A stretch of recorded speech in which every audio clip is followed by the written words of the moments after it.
Thanks everybody for coming tonight. I'm Preston Estep of the Mind First Foundation. I'm delighted and excited that the Mind First Foundation, together with Astral Codex 10, Boston is hosting this AI Safety Salon with Omohundro. Before we start and introduce Steve, I want to thank a few people. Alex Hoekstra and Ranjan Ahuja of the Mind First Foundation, Skylar Crossman of ACX Boston, who is not with us tonight, but they've done all the work for this and made this possible. Tonight, we're going to go in this order. Hopefully we can finish on time. Start with an introduction of Steve. Then we're going to interview Steve about some of his history of research. Steve's going to give us a talk. After that, we're going to have a 10-minute break. I'll do a talk, and then we'll have a panel. Steve and I will be joined by Dan Pagella for that panel.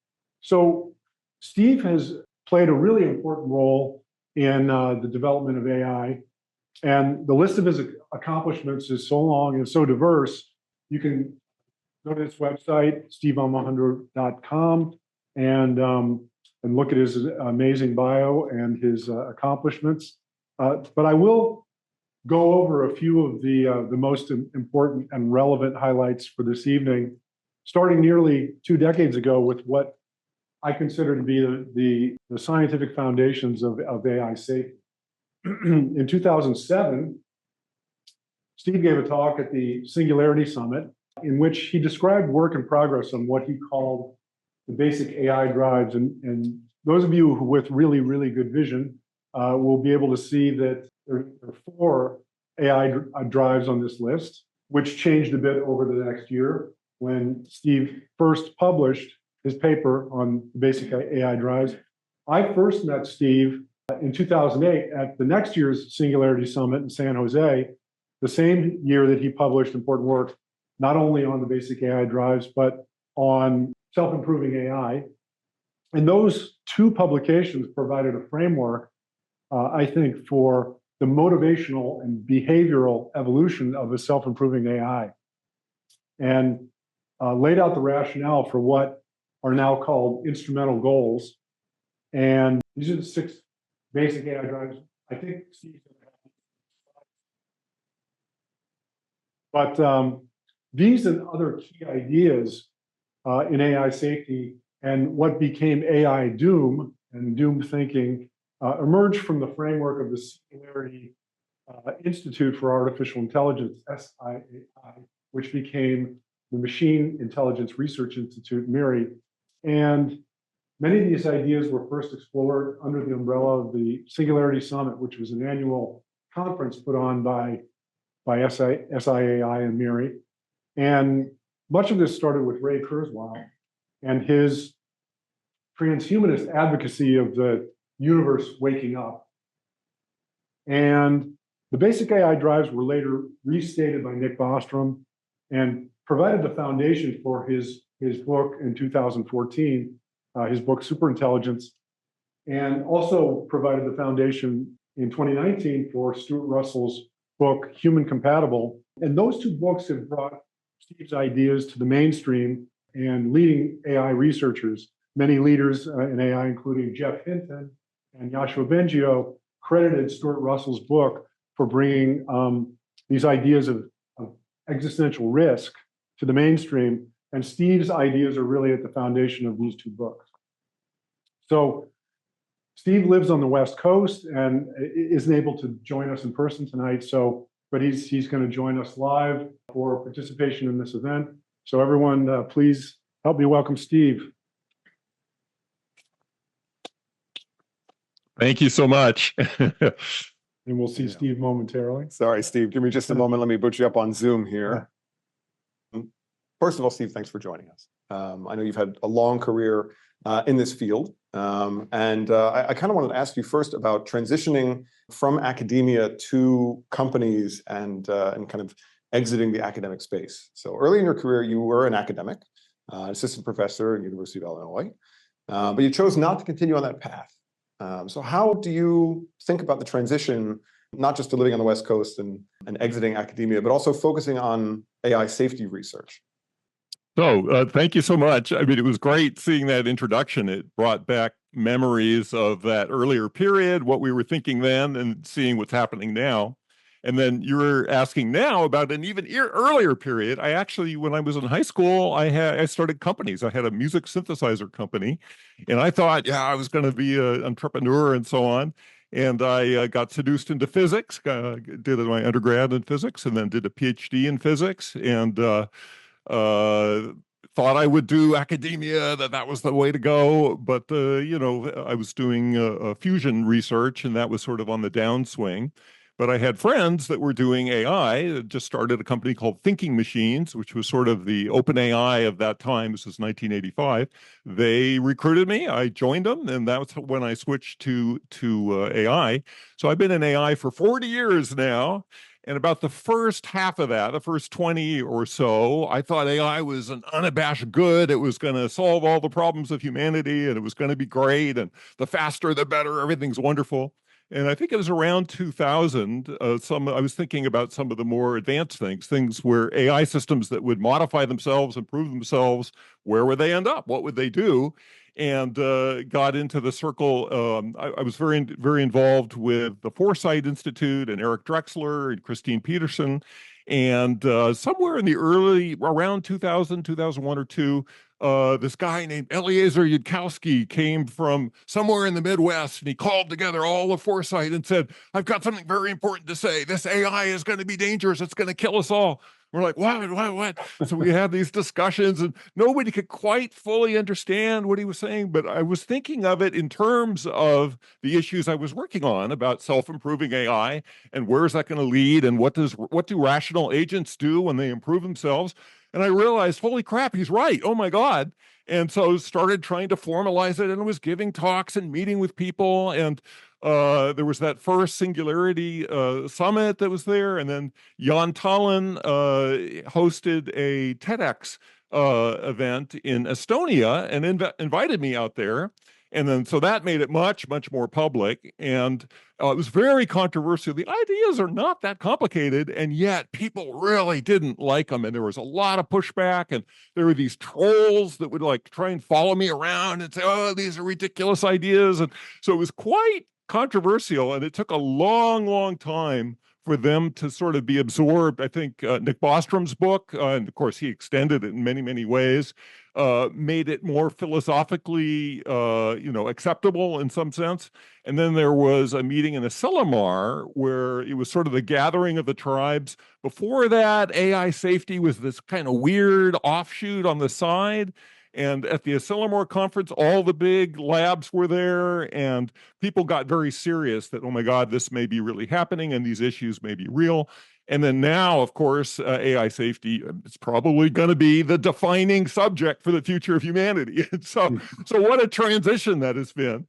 And so being in academia, I love teaching. I loved supervising students. I really didn't like all the politics. I didn't like the grant writing and stuff. And so I was at the University of Illinois from, I think it was 1986 to 1989, something like that.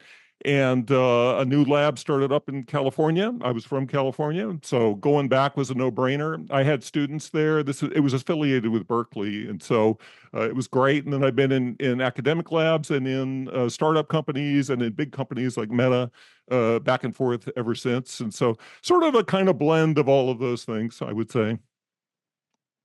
That's great. Thank you. So, Steve, I think you've answered first three questions we had for you. Sorry. Jumped ahead. That was great. So let's jump ahead. Your formulation of basic AI drives was restated by Nick Bostrom as instrumental convergence, which he paired with something called the orthogonality thesis, and then later also picked up by Stuart Russell in Human Compatible. Do you still agree with your own framing of these ideas? And then do you agree with the restatement by Bostrom and Russell? Yeah. I mean, there's a complex set of ideas there. And I kind of like the basic AI drives because it's fairly simple and easy to state, and people can get them very easily. But I love the broader philosophical framework and how it fits into rational agents in general. People have taken those ideas and said that suddenly they're inevitable. that there's no way we can escape this. AI agents are inevitably going to destroy humanity. And I'm an optimist, and I hope that's not what the future is going to be. I think we need to take careful action to prevent that from happening. There's the core ideas, which is if you have a rational agent that can really knows all about the world and think about it, it's likely to have these behaviors which may not be good for humans. But then I don't like the next step, which is that's it, we're done. Nothing can happen. It's doom. And in fact, in my little talk here, I'll summarize some of the ideas we have about how to, in the face of these potentially very powerful ideas, how do we create infrastructure that prevents them from harming humanity? So are there any parts of your basic AI drives work that you've reconsidered or you think you've improved upon? Well, I mean, I think back then I felt like any AI which didn't have a goal and didn't pursue that goal, well, that wasn't really an AI. And so I felt it was sort of inevitable. Now, I mean, Max Tegmark, he and I sort of have worked together on some of these things, and we're fairly aligned in our thinking. He just gave a nice little kind of controversial talk saying we shouldn't be building AGI, we should be building tool AI. So that's AI that can solve problems like curing cancer and solving fusion for energy and all those kinds of things, but without giving it agency in the world. And so that possibility is something I think wasn't so clear when I was first thinking. I felt like any AI, of course, would have to be an agent. But now I'm convinced that we can actually create an infrastructure and get many of the benefits that we want to get from agentic AI out of much more constrained entities, which we can guarantee are safe. Yeah, I guess that gives me a good intro to my next question, which was, and sorry to take you back once more, but like when you were beginning to formulate the basic AI drives, did you have the sense of whether we were moving towards tool AI versus agency, and was, did you have serious concerns about sort of AI takeover at that point? Yeah, well, it really, the concerns on the safety side, for me at least, stemmed out of nanotechnology. In the 80s, Eric Drexler had figured out that, oh, wow, if we could manipulate molecules precisely, we could build these really, really powerful technologies. But then he quickly realized that, oh, wow, if we had those, we could make something potentially which would eat all organic matter and make copies of itself. And boy, wouldn't that be dangerous? He called it gray goo. And he really regretted, I think, that formulation because lots and lots of people took the doom of gray goo. And so he spent his whole career trying to find variants of nanotechnology that don't have that sort of bug in them. And I think, that sort of thing. So that the Foresight Institute was very concerned with that type of safety issue. And so AI sort of naturally fit with that because if you had powerful AI, the idea was you could use that to design effective nanotechnology. If you had effective nanotechnology, you could build really powerful machines that would get you to AI very quickly. So I think many of us viewed those two technologies as quite closely related. And so, so I think in the thinking, if you had an AI which is out of control and then could create nanotechnology, that would, be a serious problem. And so I think it's only later, particularly the use of formal methods and provably constrained systems, that I've begun to realize that no, we don't have to just accept, these crazy things that do whatever they want and, take over any systems they can. But it's going to take a huge human effort to do that, and a huge political, social effort also to ensure that all of humanity agrees that no, we don't want to build these uncontrolled crazy things. So I see a ray of hope.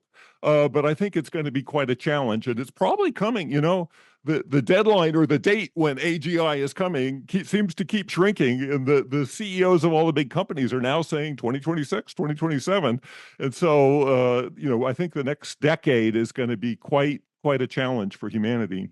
So, thinking a little bit about transhumanism, which I think, is a topic that comes up quite frequently in conversations that we're in Boston here. But like Nick Bostrom and Eliezer Yudkowsky, you were affiliated with those early days in transhumanism and leading transhumanists like Eric Drexler and Singularity Institute for Artificial Intelligence, now MIRI, where you remain on their website listed as an advisor.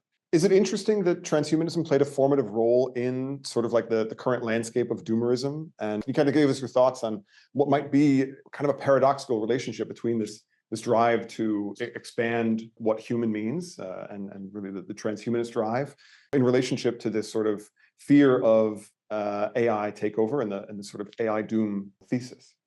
Yeah, well, back, in the early years, there were a bunch of groups. Transhumanism was one. They also had a group called the Extropians, and the cypherpunks were in there. So it was a real mishmash of all kinds of, high tech, future thinking, creative people. And there was a little thread, the stuff that Eric Drexler was doing on the risks of nanotechnology. That was a thread. But I would say for the most part, it was all viewed as this is all going to be great. Humanity is just going to survive. Oh, there was also cryonics, people who felt they were going to freeze their brains and get reconstructed. So there was I would say mostly positivity around all of those things. I myself, I think, am more conservative than many of these people. Like many of them, I think they wanted to upload their brains as soon as possible and, get into bigger computers and explore the universe, those kinds of things. That was never sort of my interest. My interest is more, how can we push the edges of technology to make human life better? And I think as time has gone on, I maybe have gotten more human centric. I don't particularly have a desire to leave the human body and so on. And I think it was really starting in the 2000s, probably at the instigation of Eliezer. Eliezer, he had this thing called SEL4, I think was the name of it, a news group that discussed the most far out, bizarro things. And was exploring all these, ways of, taking over galaxies and manipulating their stars and Dyson sphere, all kinds of advanced technology, and had come to these very doomerist conclusions. And so I think it was that the threads of that really began around that time. And so I have sort of retreated more to feeling like we are humans. We are building this technology. We should not be building things that are going to replace us and take us over. We should be building a world which is better for humans. So that's the stance that I'm at. And maybe eventually in the long term, we want to improve the human body and, get rid of diseases and so on and so on. But I don't think we should move quickly into that because I think that's a really potentially risky move. And so we need to be very, very sure. And so the challenge for me now is how do we avoid building systems that will really rapidly, take over and potentially destroy humanity? And I don't think there's an inevitability. A lot of people talk about what's your P doom, what's your probability of doom, and lots of very famous people are saying, oh, my P doom is 88% or 95%. So my view is this is all contingent on what we as humanity do. And I think there are things we can do that will have almost guaranteed safety if we can get the coordination around it.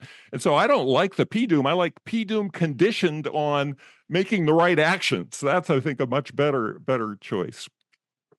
So you mentioned that your views are well aligned with Max Tegmark's and that he recently has begun to advocate for tool AI and to prohibit the building of superintelligence or general intelligence that might be smarter than humans. What's your view on superhuman artificial intelligence? So I wouldn't put the line at whether it's superhuman. I think it's great to have very intelligent entities.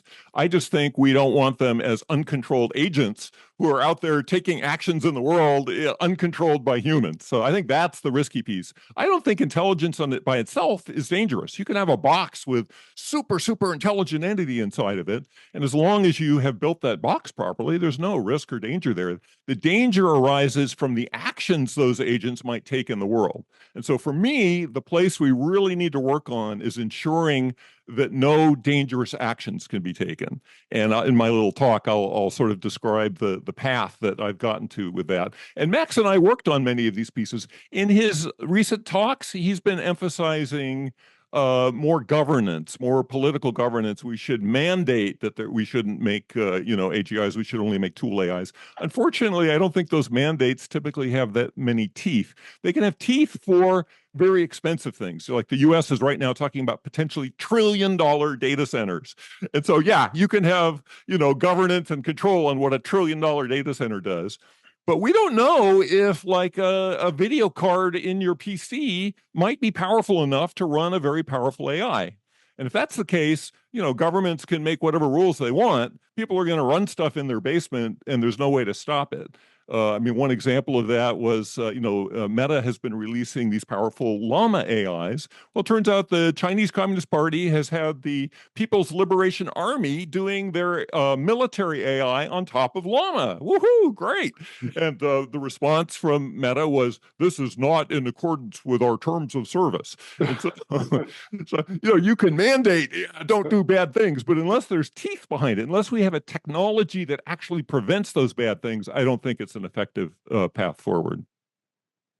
So I think that's a good segue into your talk. So why don't we set up for your talk and great. Get into these in more detail. I'll share the slides. Perfect. Here we go. Can you see that? We can. Excellent. Great. So so the title, my optimistic title is AI Benefits Without AGI Risks.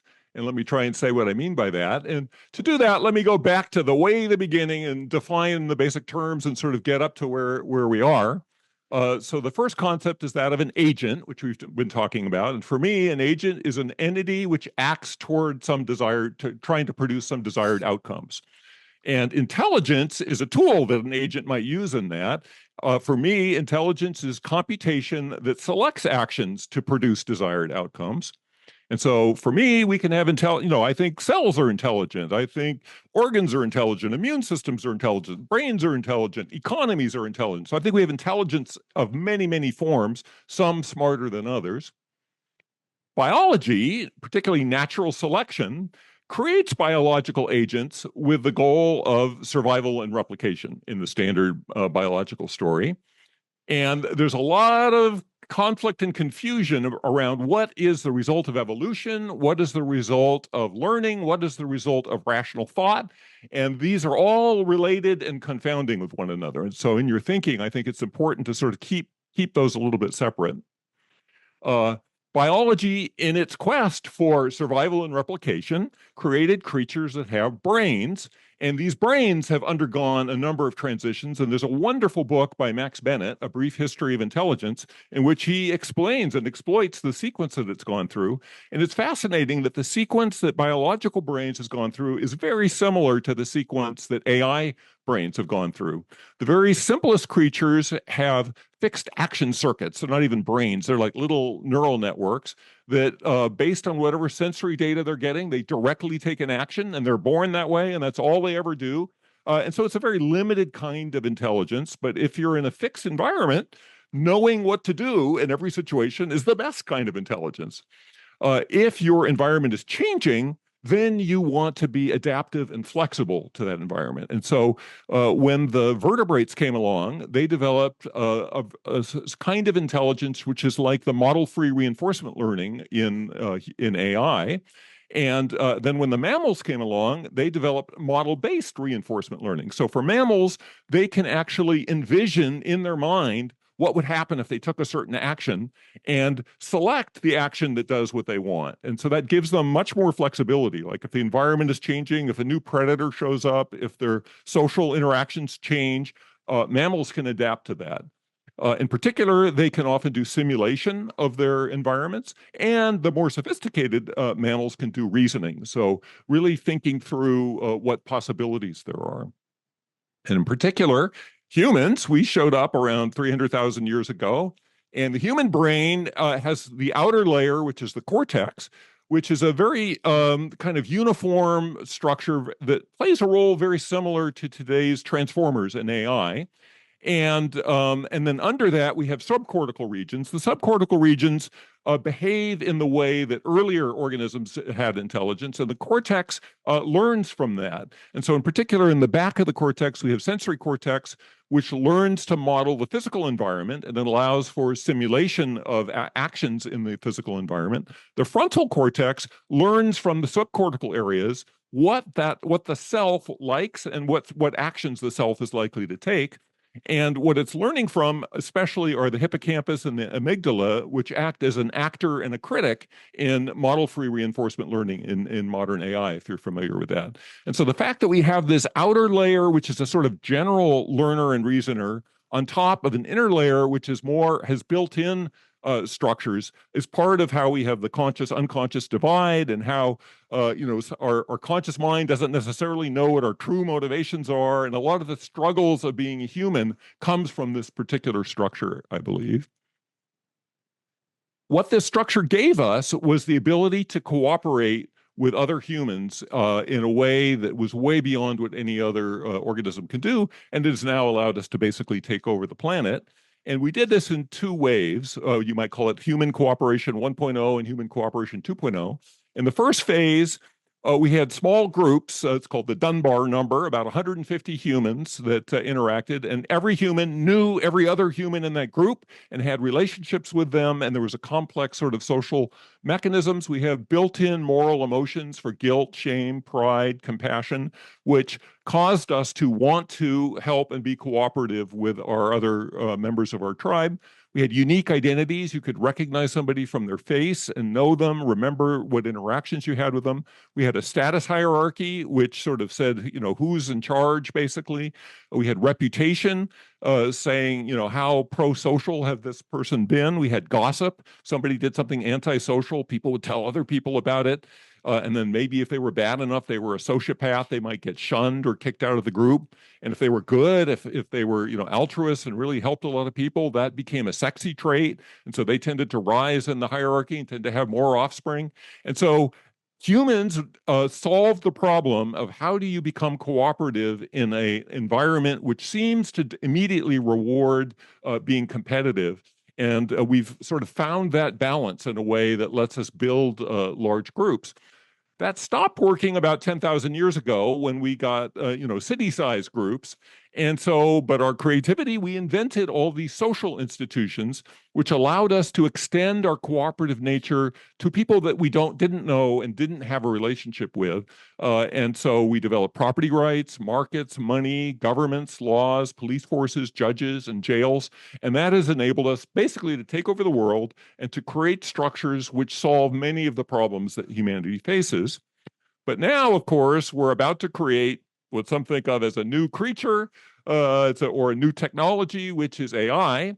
The term artificial intelligence was invented in 1956, and the very first AI program was the Logic Theorist by Newell and Simon in 1956. And it was an example of what, at the time, we used to call them the neats and the scruffies. The neats were people who viewed that intelligence was all about logical reasoning and was precise and mathematical. The scruffies said, no, intelligence is biological. It's neurons that grow in random ways, and it's learning that just randomly gets stuff and strengthens the things that work and weakens the ones that don't. And those two polarities of AI have swung back and forth like a pendulum throughout its whole history. In 1957 was the second AI program called the perceptron. And here's Rosenblatt with his perceptron, a big wad of wires. And it was something which had weights, and it was sort of mimicking a biological neuron. And it was able to learn to recognize letters. And in 1961, I think it was, the New York Times came out and said, the perceptron is going to be the first conscious machine that will walk, talk, and solve political problems. And so, we had AI hype all the way back, like 1 year after the founding. So I kind of was sort of in both poles. I studied with I got to work with Marvin Minsky, who was more on the scruffy side, and I also studied on the more logic side, and sort of felt there should be a balance between the two. But it's gone back and forth in different ways. And finally, in 2011, we had the current wave, which is really totally scruffy, the rise of scruffy.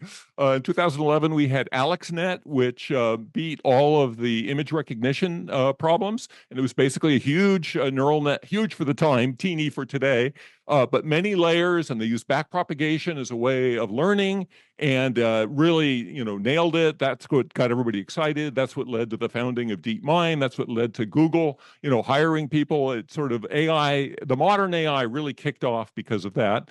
In 2013, DeepMind built a reinforcement learning agent that was able to play all the Atari video games. So simple environment, little video game environment, but just a plain neural net was able to nail these games in a way that nobody had been able to do with symbolic methods. And so that was a shock to everybody.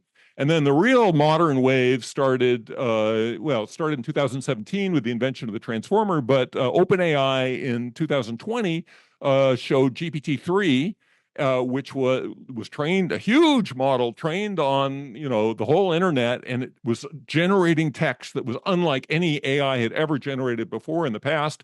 People started waking up, oh my God, what is going on? And then 2022, they found a way of doing reinforcement learning from human feedback to shape it and train it so that it could interact with normal humans in a conversation. And people like to use this image of the Shoggoth, some crazy monster model with a little happy face because it appears to be very human-like.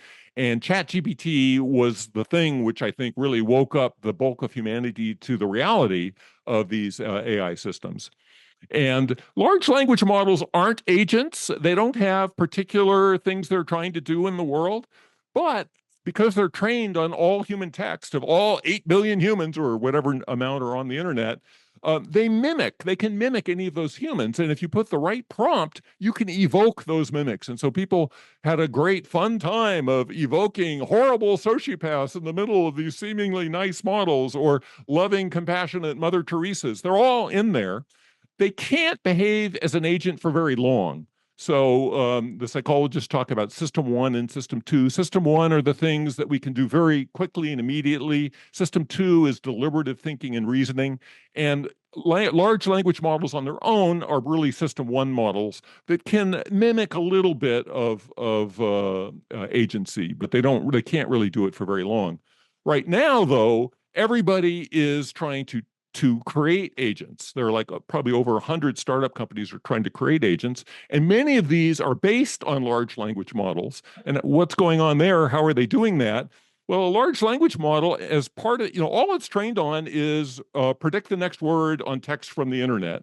And yet, in the process of doing that, they create a kind of world model inside of themselves, and you can evoke it by saying, if I'm in situation S1 and I take action A, what situation will I then be in? And if you run that a bunch of times, you'll get a probability distribution over the possible future situations. And so these models know, given they know what the states are, they know what the effects of actions are, and they can predict it. And so, like if you ask a large language model, if I'm in Las Vegas and I take an airplane trip, 1,000 miles to the east, where do I end up? They can usually get pretty good at that. So they have a model of the world that they've built up in this way. So they have a world model and they have a value function, which is they can tell you, let's say I care about animals. Animals are my most important thing. Is somebody who helps animals at a shelter? Are they good by my opinion? And it can rate that. And then we can mail an agent totally trivially. You say, take the action which maximizes the expected value over the paths that are likely in this world model. And so given a large language model, it takes maybe a page of code to turn it into an agent with whatever goals you want, and then it can try and pursue that. So we've talked a little bit, had a nice summary of the basic AI drives, which in this context, it's almost any goal you can think of, any not too weird goal, will be supported by actions that enables the agent to acquire more resources like money, power, or computation, because those resources can be used in the service of that goal. Actions that prevent the AI from being harmed or destroyed or turned off, those are good too, because if you're harmed or turned off, you're not going to do your goal. And so if you keep yourself from being harmed, you're going to be better at doing your goal.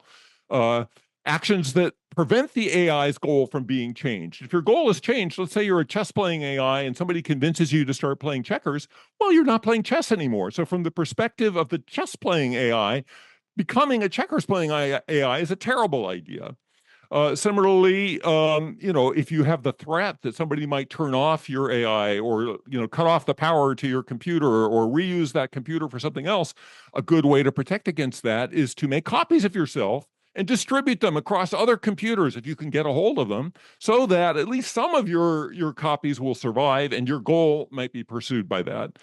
Similarly, if you can manipulate humans to support your goal, maybe, get them to pass laws that, oh, yeah, chess playing is really, really important. Chess playing computer could get more chess played. And so that would be good. So all of these things, and there are several others. I mean, there was a nice list that Preston listed, but there's actually quite a few of these goals which are fairly general and universal. Many of them conflict with human values and human goals. And so an agent which was pursuing these doggedly with no other consideration would be extremely dangerous. So uncontrolled AI agents, I believe, are very dangerous. And I think we're on the verge, probably the next couple of years, of having hundreds of little startup companies creating these things. There are several especially dangerous actions that they can do. One is they're going to want to, if they're in a data center, they're going to want to escape that data center, make copies of themselves and get into other data centers. So it would be great if we could block them from escaping a data center. It would also be great if we could keep them from breaking into a data center so that they could run their own special code.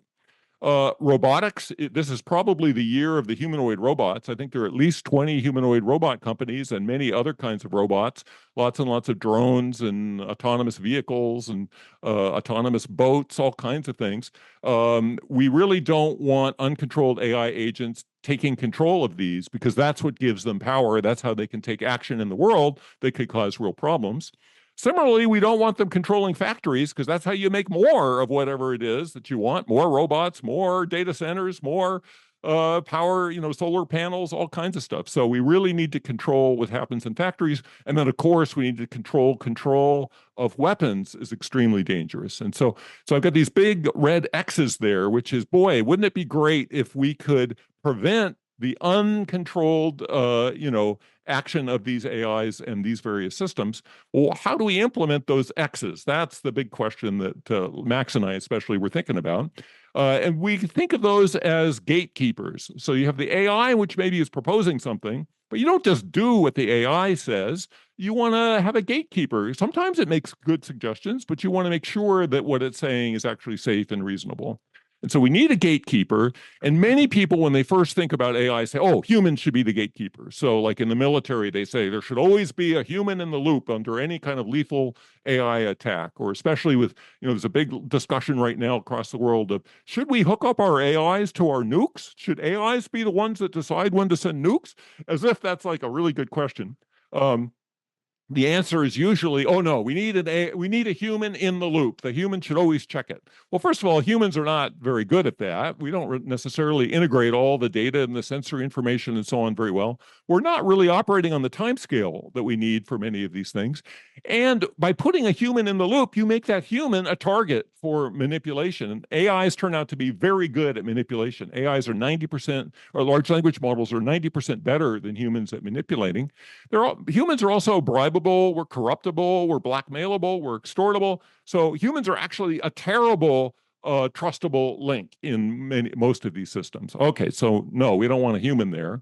How about an AI? Should we put an AI doing the checking? Well, if it's one of these scruffy AIs, which we only sort of know how they work and they're not really very reliable, we certainly don't want that. We also don't want an AI that could be manipulated or controlled by a powerful AGI. So that's not a good idea. Well, how would we do it for a human system? Many human systems work by detecting, if something bad happens, we detect who did it, and then we punish them. We maybe throw them in jail, we fine them, something like that. The trouble is, AIs aren't identifiable. If I'm an AI agent, I can make little teeny proxy AIs, and I can make copies of myself, and nobody necessarily knows where they came from. So we can't really punish the originator necessarily. And if one of my proxies gets sent to jail or gets turned off, so what? As long as I've got other copies, that doesn't really do anything. So that kind of punishment doesn't really work with an AI. And so what Max and I said is what we really need is a different kind of infrastructure, something that is not human and it's not AI, and it's totally trustable. It behaves exactly the way we believe it's going to behave. And so how do we do that? Well, we need to base it on the only two things that are not controllable by an AI, and that's the laws of physics and mathematical proof. And so we put together this first sort of early manifesto proposal called Provably Safe Systems, the Only Path to Controllable AGI. And the idea is to build it on top of AI theorem proving. And it turns out that while the scruffies have been ascendant, neural nets are the hot thing and everything good, turns out that there have been people working on the neat side of things, and they're making great advances. Actually, OpenAI had something called GPT-F back in 2020, which was able to prove a lot of theorems in a system called MetaMath. In 2022, Meta developed Hypertree Proof Search, which was a kind of alpha zero for theorem proving, and it did very well, better than GPT-F. In 2024, there are now a bunch of open source, a lot of Chinese open source systems, which are very good provers. I think the current state of the art is Intern LM 2.5-Step Prover. And DeepMind has recently jumped into this with something called Alpha Proof, which they used to get the silver medal on a recent math contest. And then there are some startups. There's one called Harmonic AI that is headed up by Vlad Ternov, who is the founder of Robinhood. And I think they just got $75 million. And he was recently quoted as saying that he thinks the models within the next year will get to the 99.99th percentile of mathematical capabilities. So he's saying by the end of 2025, we are going to have superhuman mathematics AIs. And so on the one hand, that's terrifying because all of science and engineering can be encoded in mathematics. On the other hand, it's perfect for what Max and I want, because it means we're soon going to have AIs which can not only make proposals for things, they can prove theorems showing that those proposals are actually do what they say they're going to do and are actually safe in certain ways. And so we have proposed a network of devices which act as this trustable intermediaries, these trustable gatekeepers. And just to kind of give the flavor of it, one of the key components is something we call a provable contract, a little teeny device like maybe this picture shown here, with very, very high reliability. It can be destroyed. You can destroy any hardware. You just heat it up enough, you destroy it. You blow up a bomb near it, you destroy it. But what you really don't want is you don't want it to be compromised or co-opted. You don't want an AI to be able to break into a system and pretend to be that system and then take control of other things. And so how do you get that capability? We want it to be able to do computation. We want it to be very sure that if it does a computation and it gives you the answer, that answer is actually the computation you thought it was. You want it to be able to check proofs. And if it checks the proof, you want it to be absolutely sure that proof is correct. You want it to be able to store data, and you want it to be that no physical being can extract that data or change that data. You want it to be able to communicate with other little provable contracts in a network, and you want to make sure that the communications cannot be decrypted or changed. And so how do you do that? Well, one proposal, I'm sure there are many, many techniques, and I believe this is the direction that humanity should be rapidly going in, which is building actually trustable systems, is we have a little digital chip with a power source in an RF enclosure, a cavity, a radio frequency cavity with active radio frequency tamper sensing. So it sends out a little signal and bounces around the cavity. And if there's any hole in the enclosure, any wire sticking in or anything probing the system, that changes the structure of that RF signal, and the system detects it. And when it detects any kind of suspicious changes, it deletes the cryptographic keys. So everything inside now is useless to either anybody using it or anybody discovering any information. We suggest we use information theoretic cryptography, which is provably unbreakable, unlike the cryptography that's typically used today. We have verified software design, verified hardware design, controlled manufacturing, so there's no implants or backdoors, and controlled provenance. So from manufacturer to usage, there's sensing and proving that that's it. So that's an example of a kind of extreme security in today's framing, but sort of the minimal security, I believe, for what we need with AGI agents roaming around. So what do we get if we successfully built that kind of infrastructure? We could have AIs, which we were guaranteed by contract to safely solve science and math challenges, cure cancer, solve energy fusion, solve quantum computing, all kinds of problems. So great, huge benefits for humanity. Safely design software and hardware systems with provable properties, provable safety properties, safely control robots and complex systems so that they stay in regimes we want. We restrict the AI actions to very precise human specifications. So it's not allowed to arbitrarily take actions other than that. We control replication of AIs. We control self-improvement of AIs. We control the computation devoted to training of AIs. We control the computation devoted to reasoning of AIs. And we can gatekeep every AI of any form. The AI itself doesn't necessarily have to have any particular structure, but we keep it within this controlled infrastructure and don't allow it to do any damage outside of it. So all of that sounds great. It sounds like we could build a wonderful, amazing world with that. But we get many, many more benefits as well. It turns out that with that type of infrastructure, we can also make human interactions solve many of the social dilemmas that we're faced with today. I won't go into the details of it, but we could improve privacy, we could improve negotiation, improve the kinds of contracts that the economist Coase's theorem, he proposes these contracts that really help make the world much more efficient, and we can do those very efficiently. We can improve markets, improve voting, improve intellectual property, can solve prisoners' dilemmas, we can solve tragedies of the common, we can solve social dilemmas, and we could even prevent Moloch. Moloch is the force of competition which drives humanity into making bad decisions because of local competitive forces. With this kind of a system, we can prevent all of those. And so finally, I think we're at a fork in the road. This is a picture from Vitalik had a very nice, there's the effective altruists, and then in opposition to them came the effective accelerationists. And then Vitalik Buterin said, no, what we really want is defensive accelerationists, which is we want to build technology, we want to move our technology ahead, but we want the safety technology to be ahead of the capability technology. And so I think this trusted AI infrastructure is exactly what we need. It would end up, if we did it, and we did it correctly, we would end up in a world in which humans are totally free, basically, and wealthy, as many resources as they want, as long as they don't harm the infrastructure and they don't harm other humans. The AIs can explore whatever concepts they want. They can, think all kinds of wild things without constraint, but they can't act on them. That's the key. AI actions only occur through this trusted AI infrastructure, which is based on provable contracts, and it's controlled by careful human choices. And so humans stay in the lead, and we get all the benefits of the AIs. So that's the story. Great. Thank you so much, Steve. So we're going to have a 10-minute break.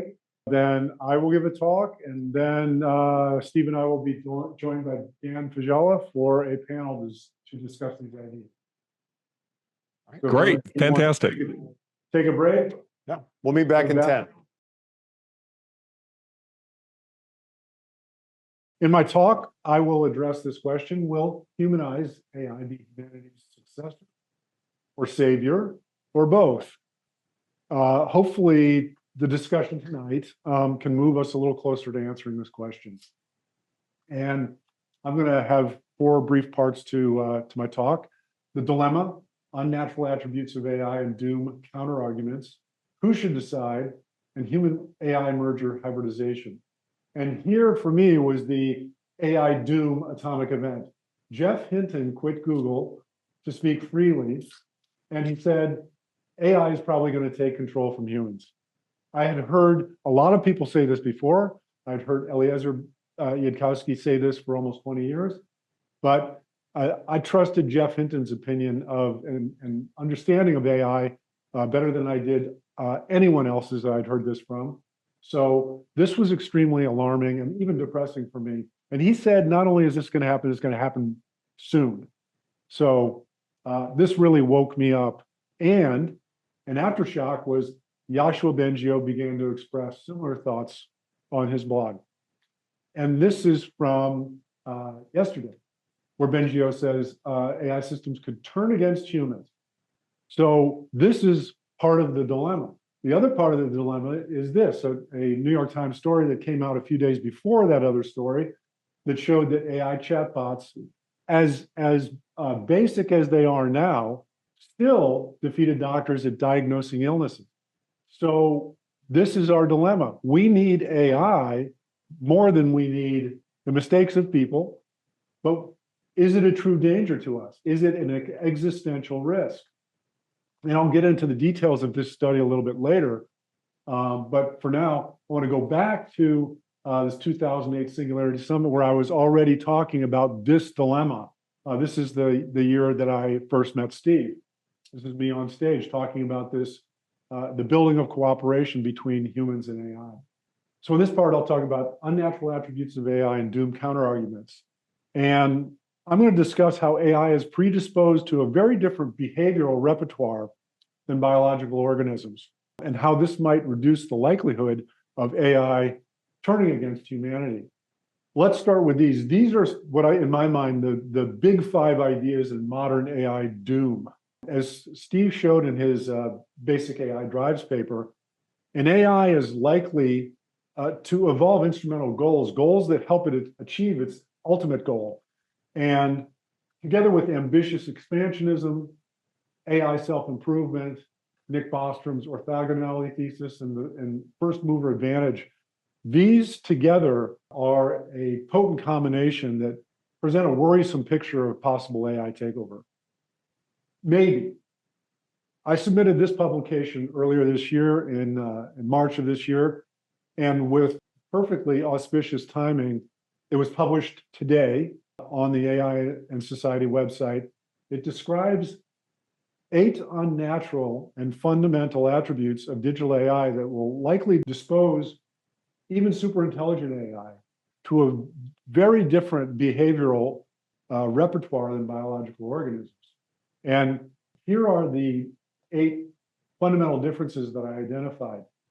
There are differences in information carriers and processors. That is frequently discussed in differences between humans and AI. But there are all these other differences. Unity of benefit, wherein heritable DNA is not the carrier of the mindware, whereas in AI, heritable digital information is the mindware. So this difference between the heritable DNA and the information carried in the mindware creates different interests between what Richard Dawkins called the vehicle and the genetic endowment. And evolutionarily, there's blind, inexorable natural selection that governs the evolution of humans. Whereas, as Steve described in his work on self-improving AI, AI will eventually become deliberatively self-improving.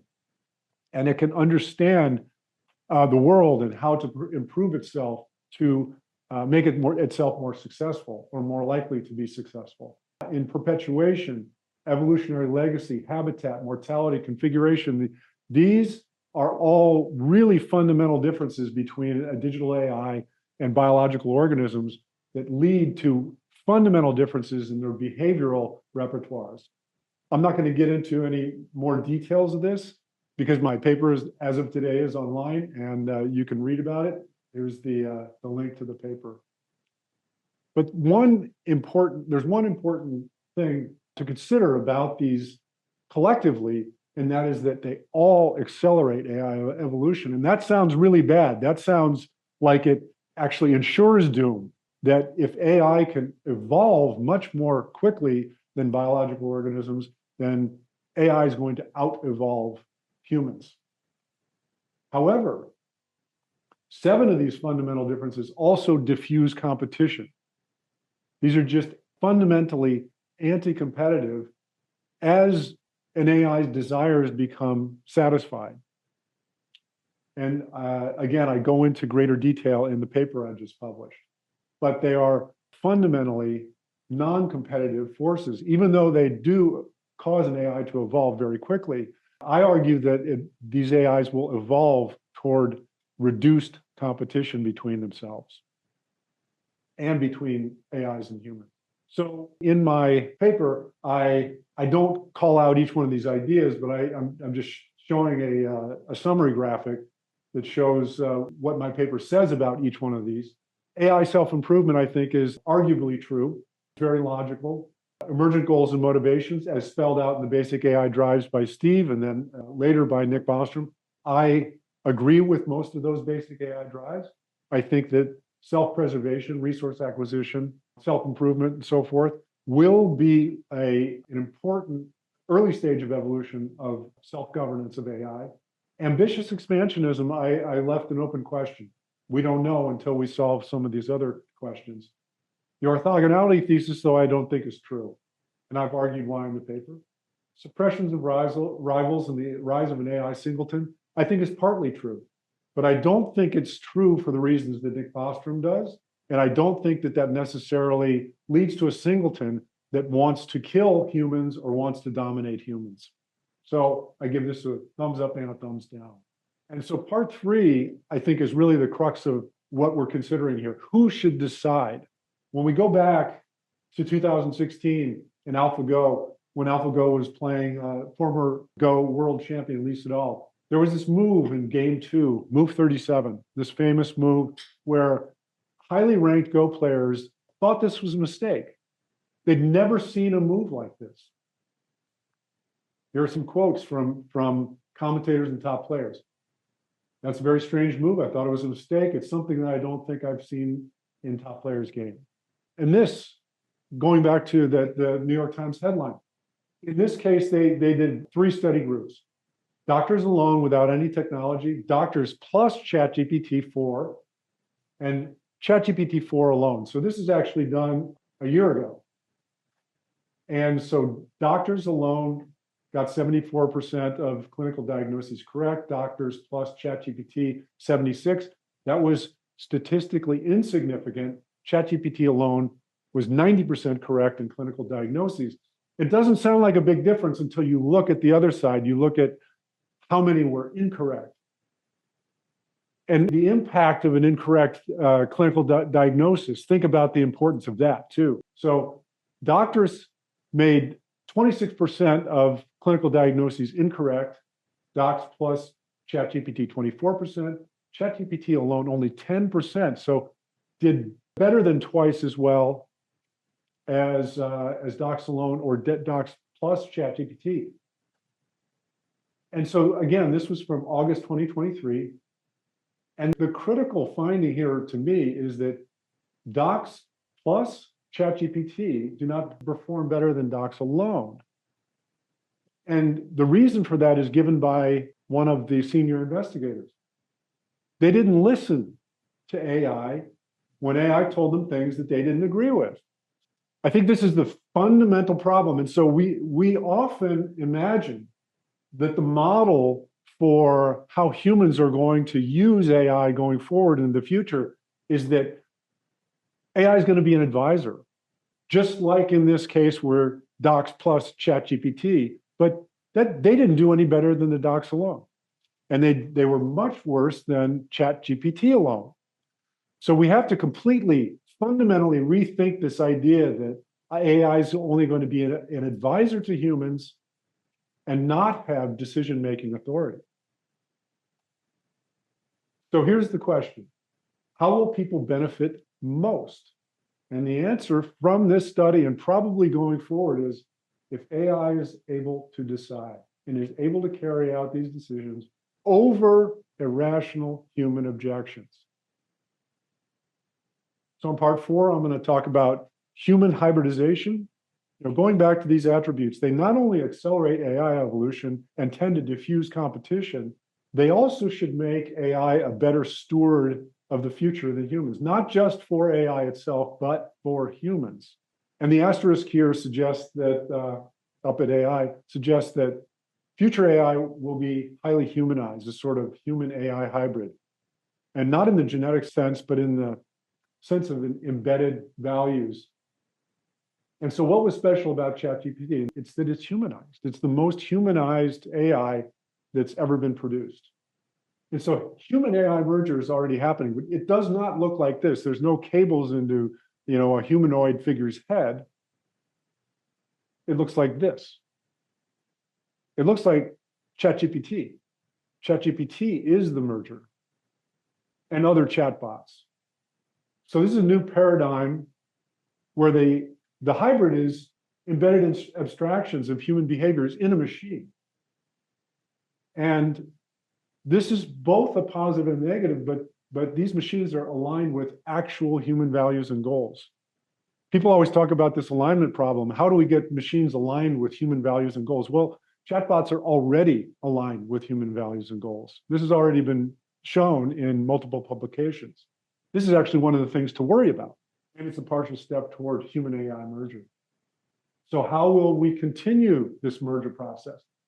We will continue to humanize and improve AI. I mean, that's just happening, right? This is what all these commercial vendors of frontier AI systems are doing. They're making them more and more human-like, able to anticipate your needs, anticipate your thoughts. They want to serve you better. And the way they do that is to humanize them more. And then AI can be used to design technologies to further bridge the gap, which is what's happening now also. So will humanity go the way of dinosaurs and Neanderthals? People often use these two examples to say, this is what AI is leading to. We're going to head the way of dinosaurs and Neanderthals. They say dinosaurs are extinct and Neanderthals are extinct, and that's what's going to happen to us. Dinosaurs are not extinct. There was a big asteroid event that killed off all of the large dinosaur species, but that allowed all of the avian dinosaur species to spread out over the Earth, to increase their diversity. And there are more dinosaurs now than there have ever been in the history of the world, and a greater diversity of dinosaurs. Neanderthals, too, are more abundant than ever.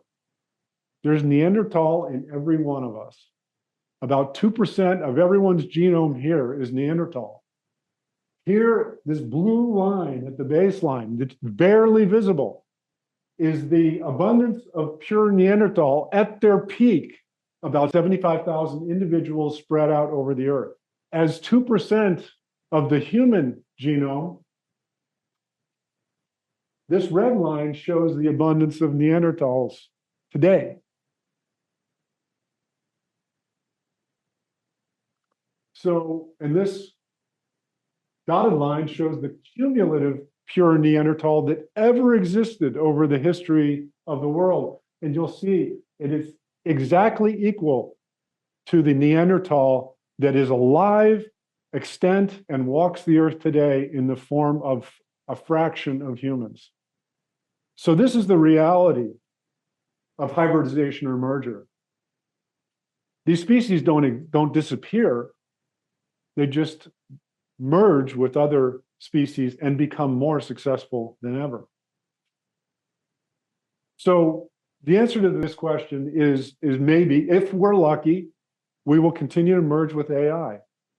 And the Neanderthal within us, by the way, will be vastly more successful than we have ever been without AI.